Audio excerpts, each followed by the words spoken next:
The use and care of bath and shower mats. Clean bottom of bathtub surface before installing bath mat.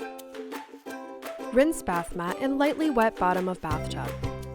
Place bath mat into position with suction cups facing down. Press down firmly onto each suction cup until it grips the tub surface. With your hands, push and pull bath mat to check secureness of the suction cups. If bath mat slides when pushing and pulling, lift bath mat and remove excess moisture before testing again. Press down firmly onto each suction cup once more until the bath mat grips the tub surface. Before stepping back onto the mat, push and pull edges to ensure the suction cups have secured to the base of the bathtub. Periodically clean the bathtub surface and bath mat on both sides using ordinary bathroom cleaners.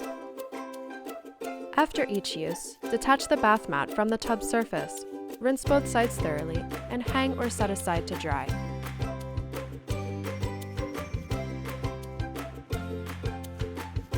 Bath mat is also machine washable. It's very important to clean tub and mat regularly to aid against buildup of slippery residues. Check the suction secureness of bath mat before each use. Do not use on uneven or textured surfaces.